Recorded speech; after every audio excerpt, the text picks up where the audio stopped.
στην επισόδιο ότι όλοι είναι μασόνοι. Και να ρωτήσουμε εκεί. Δεν είναι εκεί. Μα ακριβώς εκεί είναι. Όλοι μας εμείς, οι οποίοι τα τελευταία χρόνια παριστάνονται τους σταγούς και τους συγγραφείς, είμαστε εκεί μια παντεώνες. Μη ξέρουμε το μιλούντος. Έτσι, και άλλοι είναι συλληπτοί πράκτορες. Και δεν θα σας πω για τον Δαυλό.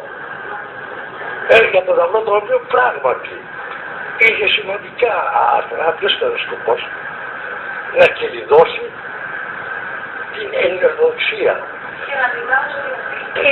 Ο Κεραμιδάς, άμα θα σας πω, δεν θέλω να τις περισσότερο.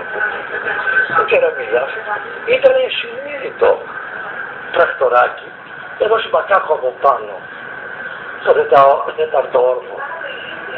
Όχι, δεν μακάρι αστυνομόνοι. Εγώ που είμαι στο κύκλωμα, είμαι ακόμα περισσότερο ηλίθιος. Έτσι, ή να σας πω για αυτά. Είναι μέρα μεσόνος. Και στο τελευταίο του βιβλίου το λέει. Κάνε εντάξει, έτσι και τώρα είναι αξιοπρεπέστατος, κύριος, έτσι.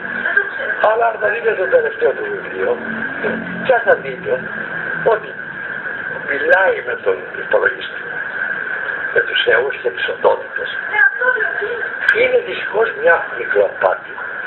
Πήρε ορισμένα στοιχεία από δοκιμές που έκανε το ΝΑΤΟ. Λοιπόν, έτσι, τα οποία τα στοιχεία αυτά περάσανε τυχαία ή σκοπίμως στους υπολογιστές του στρατοπέδου της Κορίνθου, τα οποία μία από τις κοπέρες που εργαζόταν εκεί στην κόρη των πήραν, την ίδια την κουβέντεσε. Και μετά τα είπε στον Καριδάκη, τα έκανε ο Καριδάκης και έκανε και όπως ξέρετε και μαγαζί στους Δελφούς. Βέβαια, έχει κάνει μαγαζί άλλο στους Δελφούς και έχει το γιο του όπως έχω εγώ το γιο μου και πουλάει τα βιβλία.